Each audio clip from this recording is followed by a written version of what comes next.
자, 사도 바울의 3차 전도 여행 다섯 번째 말씀으로 은혜를 나누도록 하겠습니다.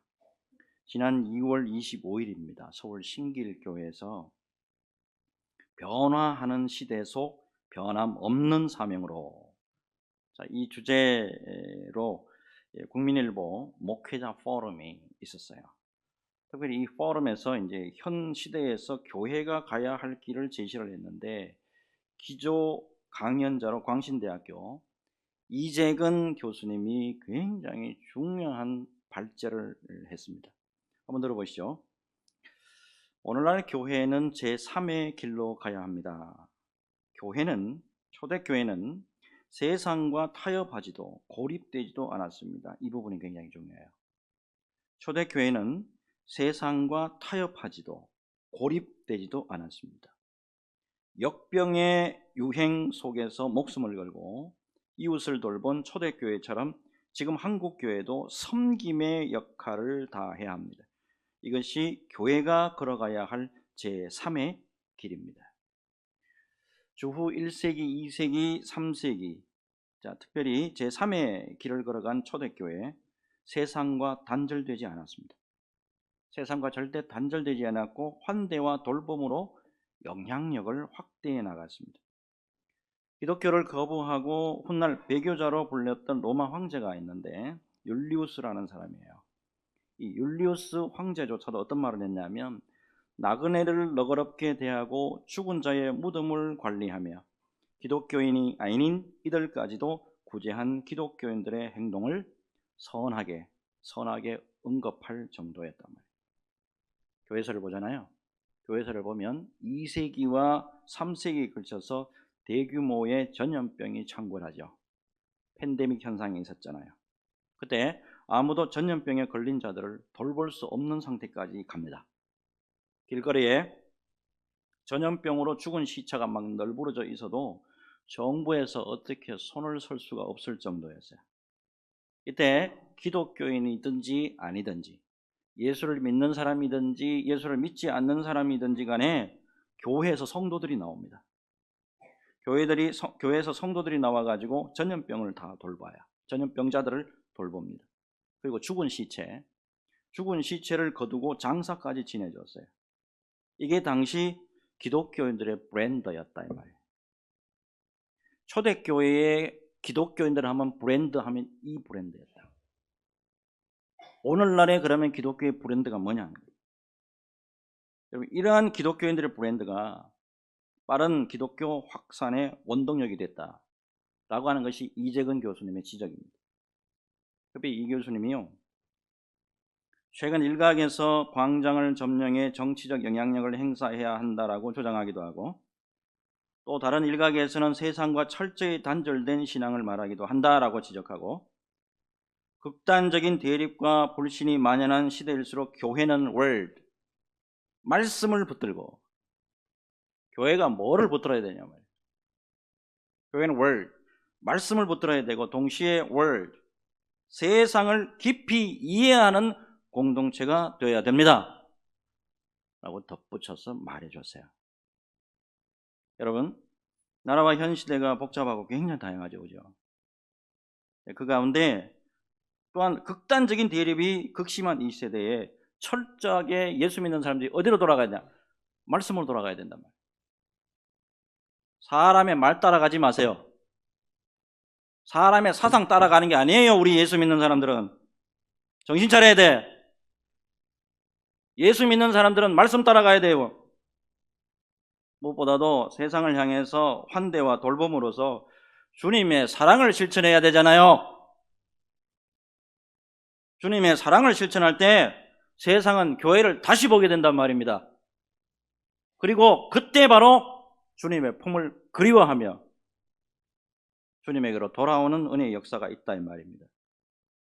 자, 오늘은 21세기 한국교회에 정말 뭐가 절대적으로 필요하냐, 이거를 깊이 새기시면서 정말이지 예수 그리스도의 복음 전파에 전력을 다했던 사도 바울의 모습을 보면서 다시 한번 우리가 은혜 받는 시간이 되었으면 하는 마음 간절합니다. 말씀 속에서 하나님의 귀한 음성이 들려오는 귀한 시간 되시기를 예수 그리스도 이름으로 축복합니다. 자, 이제 사도 바울의 3차 선교 여행이 이제 막바지에 이르고 있는데, 지난주부터 이 말씀을 잘 이해를 하셔야 됩니다. 자, 일단은 한번 지난주에 어떤 말씀이 이어졌는가를 한번 볼게요. 자, 여기가 에베소 지역이죠. 좀 잘 안 보이는데, 에베소 지역에서 이제 벗어나서 드로아로 갔다가, 드로아에서 배 타고 다시 빌립보 마게도냐를 거쳐가지고, 자, 여기 고린도 교회까지 왔죠. 고린도 교회에 와가지고 여기서 사실은 바로 이 예루살렘에 갔다가 다시 이제 수리아 안디옥으로 가고자 했던 것이 원래 사도 바울의 계획이었어요. 근데 사도 바울을 암살하려고 하는 시도들이 있다라는 정보가 들어왔죠. 자, 그래서 할 수 없이 어디로 가죠?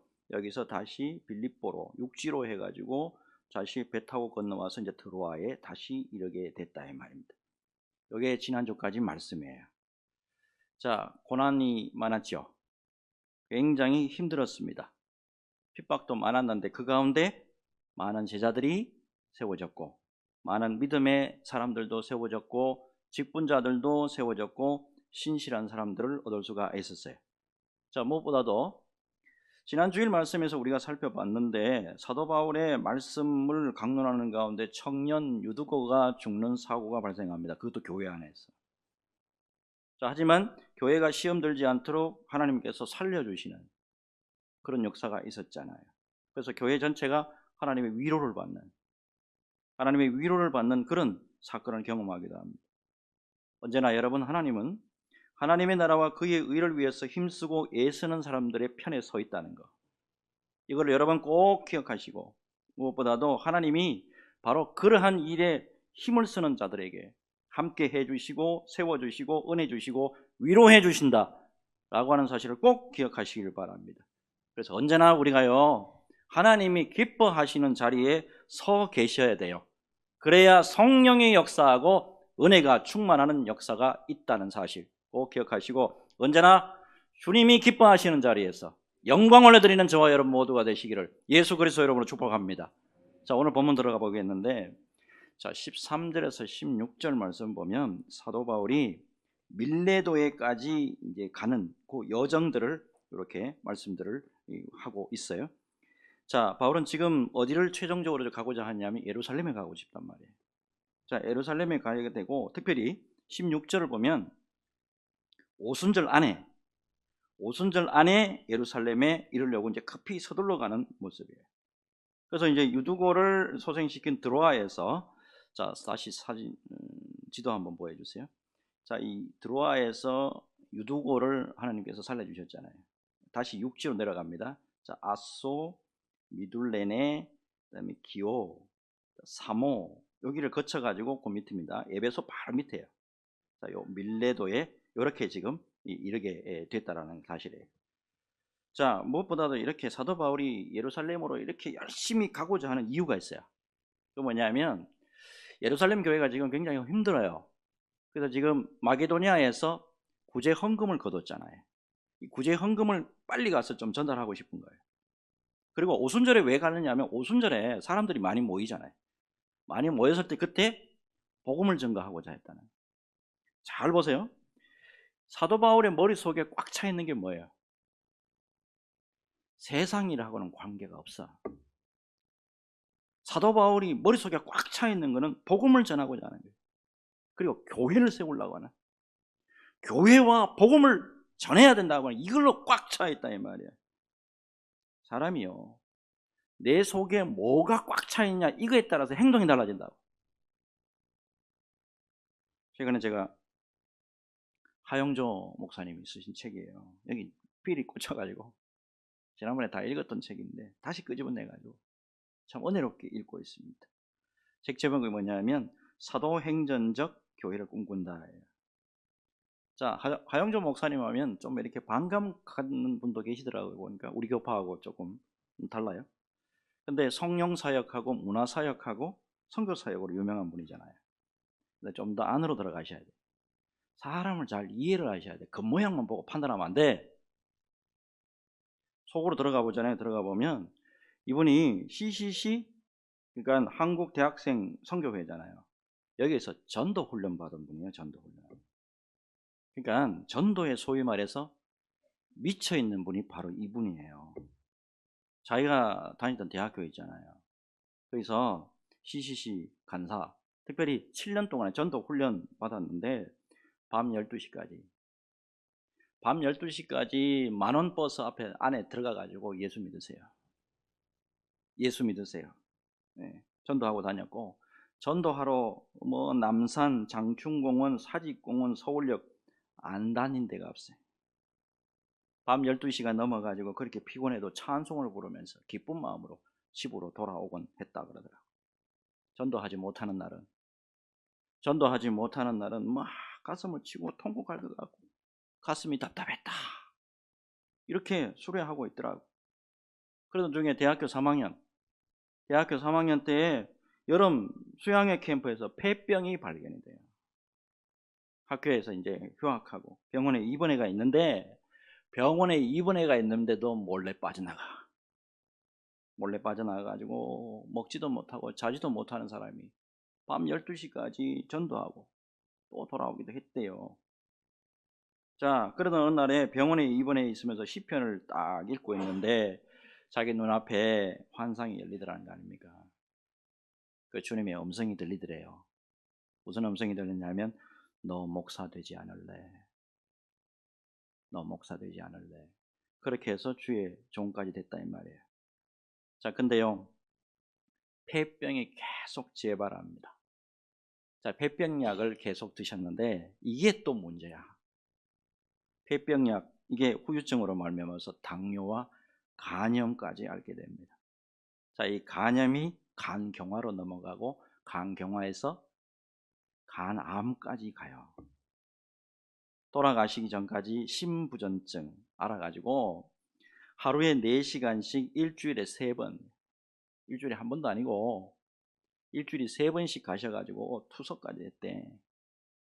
거기까지만 하면 다행이게 고혈압까지도 있습니다. 고혈압이 있어가지고 심장에 브릿지 3개를 꽂아놓고 살아가는, 질병과 완전 동반자처럼 그렇게 살아가는 삶이었다 이 말이에요. 그럼에도 불구하고 영혼구원하고 천도에 미쳐있는 그런 사명 감당하고 돌아가시다 이 말이에요. 한 번은 폐병이 또 도져가지고 병원에 입원하고 있는데 CCC 총재죠, 김종곤 목사님이 직접 찾아오셨더래요. 어떻게 알고. 그래서 이런 말씀 해 주시더랍니다. 하나님이 자네를 제대로 설러나 보내. 한경직 목사님도 폐병 걸렸고 빙점을 쓴 미우라 아야코도 폐병에 걸렸잖아요. 나도 젊었을 때 폐병을 앓은 적이 있다고. 너희가 환난을 당하나 담대하라 라고 하는 예수님이 말씀하셨네. 자신을 너무 학대하지 말게. 예수님이 자네를 사랑하시네. 자기 자신과 양심을 폐쇄적으로 학대하지 말고 따사로운 태양과 봄바람처럼 감싸주게나. 주님의 명령과 사명을 거절하지 말고 내 뜻대로 생각하고 결정하지 말고 조용히 은혜를 사모하며 주님의 부르심을 기다리게. 사실요, 하 목사님이 폐병 걸려가지고 또 쓰러지고 하니까 실망하고 좌절이 되더래요. 근데 하나님이 김종곤 목사님 보내주셔가지고 그렇게 격려해 주셨다 이렇게 간증하고 있더라고. 향년이 64세예요 64세 짧은 인생을 살았지만은 정말 주님 앞에 영혼 구원하고 선교하고 전도에 온통 마음이 쏠린 그런 열정적인 삶을 산 분이 바로 그분이란 말이에요. 바로 우리 교단하고 신학을 달리합니다. 그리고 뭐 신학 부분에 부닥치는 부분이 사실 많아요. 근데 주님 앞에서 주님이 기뻐하신 일에 최선을 다하는 인생 살았다는 거, 그거는 우리가 배워야 된단 말이에요. 여러분, 믿음의 길에서 우리가 한 가지 잊지 말아야 될 게 있단 말이에요.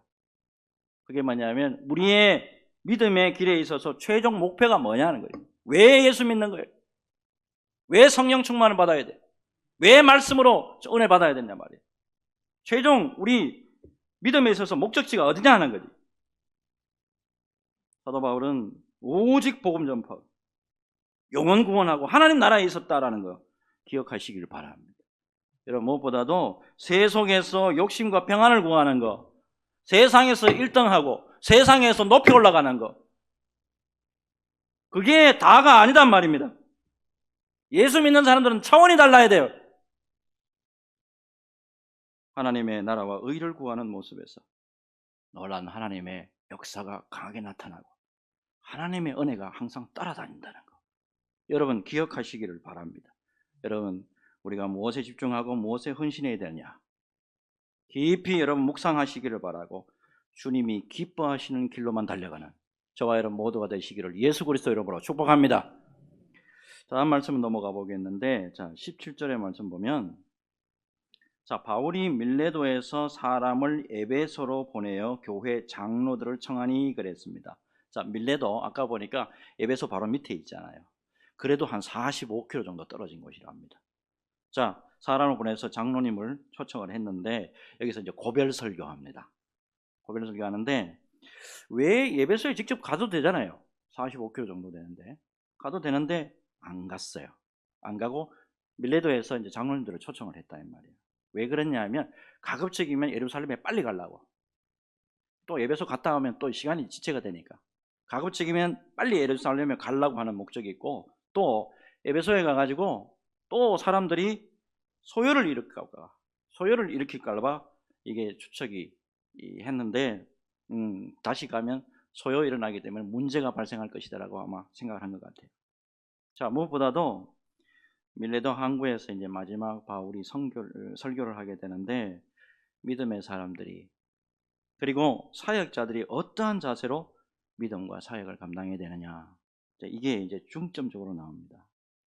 에베소에서 3년 동안 사역했잖아요. 자 3년 동안 사역을 감당하면서 자 중요한 말씀을 하기 시작을 합니다. 18절 우리 같이 한번 읽겠습니다. 같이 읽습니다. 시작. 오매 그들에게 말하되 아시아에 들어온 첫날부터 지금까지 내가 항상 여러분 가운데서 어떻게 행하였는지를 여러분도 아는 바니. 자 먼저 어떻게 말씀하고 있냐면, 아시아에 들어온 첫날부터 지금까지 내가 항상 여러분 가운데서 어떻게 행하였는지를 여러분도 아는 바니. 어때? 안다. 안다에 해당하는 헬라어가 뭐냐면 에피스타마이입니다. 요거는 모든 것을 다 보고 안다, 모든 것을 다 보고 안다, 그런 의미를 담고 있습니다. 내가 얼마나 열심히 항상 변함없이 행했는지 당신들이 다 보아서 알고 있습니다 라는 그런 의미예요. 상당히 떳떳하게 자신의 사역에 대해서 말씀하고 있는 거예요. 자, 이어서 이제 19절이죠. 같이 읽습니다. 같이 읽습니다. 시작. 모든 겸손과 눈물이며 유대인의 관계로 말미암아 당한 시험을 참고 주를 섬긴 것과. 아멘. 3년 동안 사역하면서 모든 겸손으로, 온전한 겸손이에요. 온전한 겸손으로 내가 여러분들 앞에서 사역한 거 여러분 다 아십니다. 그런 말씀이 되게요. 특별히 고린도전서 9장 20절 말씀 보면 어떤 겸손으로 사역을 했는가 나와요. 유대인들에게 내가 유대인과 같이 된 것은 유대인들을 얻고자 하며, 율법 아래에 있는 자들에게는 내가 율법 아래에 있지 아니하나 율법 아래에 있는 자 같이 된 것은 율법 아래에 있는 자들을 얻고자 하며. 사도 바울 하면 굉장히 귀한 배경을 가지고 있는 주의 사자입니다. 그럼에도 불구하고 절대 군림하지 않아요. 겸손으로 낮은 자리에서 성도들을 섬겼다라고 하는 말씀이 되겠습니다. 그 다음 말씀 보면 눈물이며 그랬죠. 눈물로 유대인의 관계로 인한 시험을 참고 주를 섬겼습니다. 이렇게 고백하고 있다 이 말이에요. 오늘 본문에서는 읽지 않았는데 31절을 보면 자 이렇게 고백을 하고 있습니다. 그러므로 여러분이 일깨어 내가 3년이나 밤낮 쉬지 않고 눈물로 각 사람을 훈계하던 것을 기억하라. 사도 바울의 가식 없는 눈물 있는 목회를 했다. 가식 없는, 정말 이 정성을 다해서 내가 여러분들을 눈물로 섬겼습니다. 그 고백이에요. 사도 바울의 이러한 모습은 눈물의 모습, 눈물의 목회하는 것은 빌립보서 3장 18절에도 나오죠. 내가 여러분 너희에게 말하였거니와 이제도 눈물을 흘리며 말하노니 여러 사람들이 그리스도의 십자가의 원수로 행하느니라. 십자가의 복음을 거역하는 그 시대 사람을 향해서도 사도 바울이 눈물을 흘렸다라는 것을 알려주고 있습니다. 아울러서 고린도후서 2장 4절 말씀 우리 같이 한번 읽겠습니다. 고린도후서 2장 4절 시작. 내가 마음에 큰 눌림과 걱정이 있어 많은 눈물로 너희에게 섰노니 이는 너희로 근심하게 하려 한 것이 아니요 오직 내가 너희를 향하여 넘치는 사랑이 있음을 너희로 알게 하려 함이라. 아멘. 고린도 교회 안에 바울파가 있고 아볼로파가 있고 게바파가 있고 그리스도파가 있다 이 말. 그런 성숙하지 못한 신앙 그들을 바라보면서 내가 눈물을 흘릴 수밖에 없었다라고 고백한단 말이에요. 여러분, 우리가 믿음의 길을 가다 보면 눈물의 골짜기를 가야 할 때가 있어요. 여러분, 무엇보다도 그런데 중요한 것은 눈물이 있어야, 눈물이 있는 신앙이 있어야 여러분 우리의 영성이 메마르지 않는다라고 하는 사실이에요. 눈물은 절대로 속이지 못합니다. 눈물은 진심이 아니면 나오지를 않아. 오늘날 시대의 흐름을 보면 어때요? 전부 정죄합니다. 그리고 이러죠. 네가 옳으냐 내가 옳으냐, 내가 맞고 너는 틀리고, 전부 이거야. 그 사람의 처지와 형편, 그 사람의 처지 겉모양만 보면 판단하면 안 돼요. 그 사람의 처지와 형편 깊이 헤아리고 기도하고 배려하는 게 아니고 서로 물고 뜯고 싸우고 앉았어. 여러분, 눈물이 있습니까? 여러분, 나에게 눈물이 있냐고. 여러분, 눈물의 영성이 회복되는 저와 여러분들이 되어야 됩니다. 이 눈물의 영성이 회복될 때 주님의 깊은 마음을 그제서야 좀 깨닫게 된다고.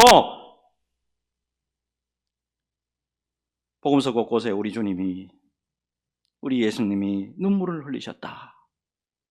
눈물을 흘리셨다. 기록이 참 많이 나오잖아요. 여러분, 눈물의 그 영성이 회복이 돼야 교회가 회복이 되는 거예요. 눈물의 영성이 회복돼서 기도해야 내 가정이 바로 되는 거야. 눈물의 영성이 회복이 돼야 내 신앙이 바로 잡혀간다고. 그게 바로 척도라고. 항상 눈물의 영성이 회복돼서 은혜 속에서 충만한 하나님의 영광이 드러나는 저와 여러분 모두가 되시기를 예수 그리스도 이름으로 축복합니다. 자, 마지막으로 20절과 21절을 보겠는데 한번 보세요. 유익한 것은 무엇이든지 공중 앞에서나 각 집에서나 거리낌이 없이 여러분에게 전하고 가르치고 유대인과 헬라인들에게 하나님께 대한 회개와 우리 주 예수 그리스도께 대한 믿음을 증언한 것이라. 이거 자세히 살펴보면 유익한 것은 무엇이든지 전하고 가르치고 하나님께 대한 회개와 우리 주 예수 그리스도께 대한 믿음을 증언한 것이라 했어요. 사도 바울의 사역을 딱 정리하면 전하고 가르치고 증언하였다라는 거예요. 사도 바울의 사역 가운데 가장 많은 시간을 투자한 곳이 에베소죠. 이 에베소 교회에서 무엇이든지 유익한 것이 있다고 한다면 전하고 가르치고 증언했습니다라는 거예요. 그 결과가 나타나죠. 자, 우리 에베소 교회, 특별히 요한계시록 2장 1절에서 3절 말씀 보면 에베소 교회에 대해서 이렇게 기록하고 있단 말입니다. 에베소 교회의 사자에게 편지하라. 오른손에 있는 7뼈를 붙잡고 7금 촛대 사이를 거니신 이가 이르시되 내가 내 행위와 수고와 내 인내를 알고 또 악한 자들을 용납하지 아니한 것과 자칭 사도라 하되 아닌 자들을 시험하여 그의 거짓된 것을 내가 드러낸 것과 또 내가 참고 내 이름을 위하여 견디고 게으르지 아니한 것을 아노라 했습니다. 우리는 에베소 교회 하면 첫사랑을 잃어버려가지고 주님께 책망받는 그런 교회로 아주 저급한 교회가 아니냐 이렇게 생각할지 몰라요. 근데 2절과 3절 자세히 보세요. 2절과 3절 자세히 보면 에베소 교회의 행위도 아시고 인내도 아시고 악한 자를 용납하지 않는 거룩성도 가지고 있고 자칭 사도라 하되 아닌 자들을 분별할 정도로 신학 지식도 있고 또 교리에도 아주 밝았다 이 말이에요. 그리고 주를 위해서 견디고 게으르지 않았던 그런 교회로 예수님이 인정하고 계신다는 거예요. 이런 인정받기까지 사도 바울이 얼마나 열심히 가르치고 이거를 알 수가 있는 거잖아요. 유익한 것은 무엇이든지 전하고 가르치고 증언해가지고 교회를 믿음의 반석 위에 아름답게 세워놓았다라는 것을 알 수가 있는 거예요. 여기까지 이제 3년 동안의 사역을, 사도 바울의 사역을 정리를 했습니다. 자, 마지막이 중요합니다. 끝으로 앞으로 미래의 사역을 어떻게 할 것이냐. 자, 우리 같이 한번 읽겠습니다. 24절입니다. 같이 읽습니다. 시작. 내가 주 예수께 받은 사명 곧 하나님의 은혜의 복음을 증언하는 일을 마치려 하면은 나의 생명조차 조금도 귀한 것으로 여기지 아니하노라. 아멘. 나의 모든 것을 다 들여서 사명 감당하겠습니다. 사도 바울의 말씀이에요. 복음에 있어서 정말이지 무서울 정도의 열정을 보여주고 있습니다. 이 말씀대로 사도 바울은 로마에까지 가잖아요. 로마에서 자신의 몸을 불사르게까지 되는 그런 순교의 제물까지 되는 그런 모습을 우리가 알 수가 있다 이 말입니다. 언제나 오직 예수 그리스도를 향한 시선에서 떠나지 않는 사도 바울의 모습이에요. 그렇게 바쁜 가운데도 항상 예수님만 바라본단 말이에요. 항상 우리 교회를 향한 예수님의 시선, 우리 가정을 위해서 바라보시는 예수님의 시선, 바로 나를 바라보시는 예수님의 시선, 여기만 집중하고 있단 말이에요. 얼마 전에 제가 부목사로 사역한 교회에 연로한 권사님 한 분하고 제가 통화하는 시간이 좀 있었어요. 저와는 개인적으로 참 귀한 사역들을 많이 했던 그런 분이에요. 최근에 이제 몸이 많이 불편하시다 해가지고 안부차 전화를 드렸는데 저와 함께 일할 때가 참 너무너무 그립다고 말씀하시면서 목사님 보고 싶어요. 그렇게 말씀하시더라고요. 이번에 이제 80 중반을 이제 넘어가지고 구순이 다 돼가는데 대상포진 걸렸어요. 대상포진에다가 최근 이제 기억력이 많이 감퇴돼가지고 앞에 이야기한 걸 잊어버린 거예요. 치매기가 온 거지. 그래서 병원에 가가지고 이제 검사 받는 중이라고 이야기를 하다가요. 그분과 통화하다가 문득이나 이런 생각을 해봤어요. 우리의 속사람은 하나님의 은혜로 날로 은혜로 강건해질 수가 있어요. 근데 우리 그 사람은 어때요? 나이가 들어가고 세월이 자꾸 지나가면 육체의 한계가 드러나잖아요. 육체의 한계가 드러나는 이게 바로 자연법칙 아닙니까? 그렇게 해서 이제 우리가 모두가 주님 앞으로 가잖아요. 자, 그때 사도 바울의 고백이 우리의 고백이 되었으면 합니다. 자, 어떤 고백이냐 이 말씀이잖아요. 18절 오늘 19절 본문의 말씀이죠. 오매 그들에게 말하되 아시아에 들어온 첫날부터 지금까지 내가 항상 여러분 가운데서 어떻게 행하였는지를 여러분도 아는 바니 곧 모든 겸손과 눈물이며 유대인의 관계로 말미암아 당한 시험을 참고 주를 섬긴 것과 정말이지 최선을 다해서 주님을 잘 섬겼습니다. 정말 최선을 다해서 교회를 잘 섬기려고 애썼습니다. 그런데 무엇보다도 중요한 건 이 모든 것이 바로 예수님의 은혜였습니다. 예수님의 은혜였습니다. 이렇게 고백할 수 있는 저와 여러분들이 되었으면 하는 마음 참 간절해요. 작년입니다. 2024년 10월 16일에 대구 동부교회 김서택 목사님. 김서택 목사님 하면 여러분 뭐 잘 아시죠? 설대 졸업하고. 자, 우리 교단 목사님이시고 설교에 아주 뭐 유명한 분 아닙니까? 이분이 이제 만 25년 이제 담임 목사직을 잘 감당하고 원로 목사로 이제 추대가 됐어요. 여러분 대구 동부교회 하면 보통 교회가 아닙니다. 여기서 담임 목사로 25년간 무난히 모든 걸 잘 감당했다. 이것도 보통 아닙니다. 자, 원로 목사로 추대가 돼가지고 목사님이 나오셔가지고 답사를 했어요. 자, 답사 어떻게 했는가 한번 제가 원문 그대로 제가 가져왔는데 이게 잘 안 보실 거예요. 일단 제가 한번 읽어드릴게요. 저를 참 저같이 부족한 사람을 우리 동부교회 담임 목사님으로 청빙한 장로님들이 사실은 미친 분들입니다. 그래서 제가 장로님들한테 물어봤습니다. 장로님들요, 내가 내를 청빙할 때 제정신이었습니까? 그때 장로님들이 뭐라고 말하는가 하면 제정신이고 말고요, 우리 정말 좋아서 청빙을 했습니다. 제정신이었다는 겁니다. 전 아무래도 이 제정신이 아닌 것 같은데, 그리고 은퇴할 때 우리 당회와 우리 교인들 전부 만장일치로 저를 원로로 초대해 주셔서 감사하면서도 제정신일까 이런 생각이 좀 들었습니다. 노회에서도 만장일치로 저를 원로로 초대하기로 결정해 주셨습니다. 오늘 이 바쁜 시간 우리 많은 성도님들, 노회 참 임원들, 우리 장로님들 오셔서 원로 목사 초대식을 거행해 주시고 또 축복해 주셔서 감사합니다. 제가 목사가 된 것은 한 영혼을 건지기 위해서였습니다. 저는 말을 잘 하지 못합니다. 저는 외국어에 능통하지 못합니다. 저는 연주할 수 있는 악기가 하나도 없습니다. 저는 남을 가르칠 그런 지식도 없습니다. 저는 사람의 병을 고칠 수 있는 의술도 모릅니다. 저는 운동도 못합니다. 저는 기계를 다루지 못합니다. 저는 음식도 만들지 못합니다. 쓰레기 버리는 것조차도 못합니다. 저는 스마트폰도 다룰 줄 모릅니다. 저는 컴퓨터도 못합니다. 저는 장사할 수 있는 재주도 없습니다. 돈 버는 재주는 저는 전혀 없습니다. 농사도 못 짓습니다. 짐승들도 키울 줄 모릅니다. 천하에 설모없는 사람이 접니다. 제가 할 수 있는 것 딱 하나가 있습니다. 그것은 바로 하나님의 말씀을 설교하는 것입니다.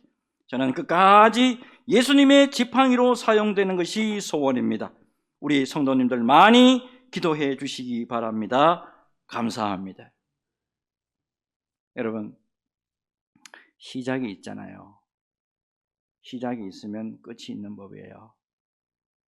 믿음 생활을 시작해서 은혜로 잘 지내다가 주님 앞에 마지막으로 서는 날이 있을 거예요. 우리 믿음의 인생에 있어서 아쉬움과 후회보다는 우리 수원소망교회에서 사역하시고 우리 수원소망교회에서 믿음 생활하셨다가 무엇보다도 중요한 게 뭐예요? 아쉬움과 후회보다는 오로지 하나님 앞에 감사와 영광을 올려드리는 그런 모습만 있었으면 하는 마음 참 간절합니다. 이 은혜에 붙들려서 끝까지 주님 앞에 아름답게 존귀하게 쓰임받는 수원소망교회 성도들 다 되시기를 예수 그리스도 이름으로 축복합니다. 축복합니다. 주님,